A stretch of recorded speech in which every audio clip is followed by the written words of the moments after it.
તો હાલો મિત્રો, એક આયુર્વેદિક દવા માટેનો આપણે બેસ્ટ વિડીયો એક નવો બનાવ્યો છે. એના માટે આપણે વિડીયો ખાસ બનાવવાનો છે કે અટાણે શિયાળાની ઋતુ ચાલે તો નાના મોટા કોઈ પણને સુવાસની તબલ હોય અટાણે સુવાસ, કારણ કે શિયાળામાં વધારે ચડે, તો એના માટે આ બેસ્ટ વિડીયો છે. અને મારા વિડીયોને જોતા રહેજો અને હું જે પ્રમાણે કહું એ પ્રમાણે તમે ધ્યાનથી સાંભળી અને એ પ્રમાણે કરશો તો જે તમને કોઈ પણ રોગથી પીડાતા હશો એના માટે તમને બેસ્ટ ઉપયોગ થાય. તો હવને બધાને હર હર મહાદેવ. તો હાલો આપણે આજ વિડીયો આયુર્વેદનો બનાવીએ. તો મિત્રો, આપણે કીધું હતું કે સુવાસની દવા માટેનો બેસ્ટ વિડીયો છે. તો હવે જો આ સુવાસની દવા છે, જોઈ લેજો. હવે આને કહેવાય અડુહી. શું કહેવાય? અડુહી. બરાબર? જે અડુહી હોય એના પાન હોય, બરાબર, કુણા પાન છે, પછી જો આવા કોઈ ગઈઢા પાન હોય. તો મિત્રો આને શું કરવાનું ખબર છે? આ પાનને નાનાથી માંડી મોટા લગન બધાને હાલે. જો આ અડુહીના પાન દવામાં નાનાથી માંડીને મોટા લગન બધાને હાલે. તો આને યુઝ કઈ રીતે કરવાનું કે આને તમે કાસું પણ ખાઈ શકો. જો કાસું ભાવે ને તો કાસું પણ ખવાય એમ. અને જો કાસું ન ભાવે, કળસેડું લાગે એમ, તો એના માટે શું કરવાનું? આપણે એક ટોપડીમાં 1 ગ્લાસ પાણી લેવાનું, પછી એ પાણી ગરમ મેળી દેવાનું, પછી આનું ઝીણું કટિંગ કરવાનું. ઝીણું કટિંગ કરી અને એ પાણીમાં 1 ગ્લાસ આપણે જે ગરમ મેલ્યું ને એમાં નાખી દેવાનું. એમાં નાખી અને 2-3 મરી ભાંગીને ભૂકો કરીને નાખી દેવાનો. બરાબર?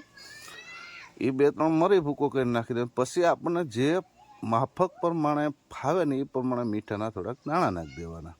પછી એ પાણીને ખદખદવા દેવો હોય, એ ઉકારો ખદખદી જાય એટલે આપણે 1 ગ્લાસ પાણી મેલ્યું એમાં માનો ને કે 4 થી 5, 6 ચમચી પાણી વધે ને એટલું બહાર નાખવાનું. પછી હવે આને ગાળી લેવાનું. ગાળી અને ઠંડુ કરવા મેલી દેવાનું. પછી ઠંડુ થઈ જાય ને પછી તમારે પી લેવાનું. તો આ જેટલું તમે નહીણા પીઓ ને એટલો તમારા માટે બેસ્ટ ઉપયોગ. પછી જો કે મોટા અવસ્થામાં, વૃદ્ધ અવસ્થાના હોય અને એને કંટ્રોલમાં થઈ જાય, બરાબર, કંટ્રોલમાં થઈ જાય સુવાસ 100% એમ. પણ જે નાનું છોકરાને શરૂઆત હોય ને, જો હોય ને સુવાસ, તો એને છે ને જો આવો તમે 15 થી 20 દિવસ એક ધારો ઉપયોગ કરો ને તો એને હાવ નાબૂદ થઈ જાય. આ એવું બેસ્ટમાં બેસ્ટ જો આ અડુહી ઉપયોગ આપે સુવાસને માટે સ્પેશિયલ એમ. હવે મિત્રો, એક રખડતા બીજી એક ઔષધિ આવી નજરમાં. તો આપણે જરાક એનું આપણે વિડીયો બનાવીને તમને જરાક બતાવી દઉં મિત્રો. હવે આને કહેવાય ગરમરો. શું કહેવાય? ગરમરો. જોઈને અવળી મોટી શીંગું થાય આ ગરમોરાની. બરાબર? જો આ ગરમરો.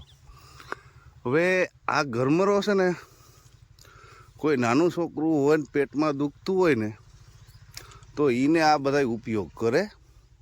આ બધા આમાંથી આ સિંગ છે, જો આ સિંગ આપણે આ સિંગ લીધી, આ સિંગ લઈ અને જો આપણે ભાંગીને એટલે જો આમાં ગરબ નીકળ્યા, ગરબ. બરાબર? તો એ ગરબ છે ને આંબીલા જેટલો લઈ અને આંબીલાથી થોડો, તો જો એ છોકરાને પાઈ દે ને તો એને પેટમાં દુખવું બંધ થઈ જાય. બરાબર? આ બેસ્ટમાં બેસ્ટ આને ગરમરો કહેવાય. આયુર્વેદિકમાં બહુ હાઈ ક્લાસ આનું સારું કામ છે અને અન્ય પણ રોગોમાં કાયમ આવે છે. પણ હવે એ આપણને ખબર નથી તો ખોટું બોલવું એ કોઈ કામનું નહીં. જે છે આપણને ખબર પડે એ આપણે એને સલાહ દઈએ. તો મિત્રો, ઉસ્તાર માથે જો એક આ દવા છે આપણે બેસ્ટ ગુમડાની. બરાબર? જો આના લાલ પાંદડા હોય, જો લાલ પાંદડા હોય. બરાબર? પછી આને જે ઝાડવું છે ને એને અમારા અહીંયા રાજા રાણી તરીકે ઓળખાય. બરાબર? આ ઝાડવું છે એ રાજા રાણી તરીકે ઓળખાય. હવે મિત્રો, આની ખાસિયત તો શું છે ખબર છે? કે જો આ પાન રહ્યા ને, જો પાન આવા એનું એક પાન લેવાનું. પછી કોઈ પણ મૂંઢ ગુમડું હોય, મૂંઢ ગુમડું અને ભરાતું આવતું ને પીડા બહુ થતી હોય અને ઘાએ ઘા ન પાકતું હોય તો એના માટે શું કરવાનું, એક પાન તોડવાનું. એક પાન પછી એને ઉથમું બાંધવાનું. કેમ? જામ ઉથમું, જે આપણે મૂંઢ ગુમડું હોય ને એની માથે આમ ઉથમું બાંધી દેવાનું એને. બરાબર? ઉથમું કરીને બાંધો ને એટલે એ ગુમડું છે ને તાત્કાલિક ભરાઈ જાય તમારું.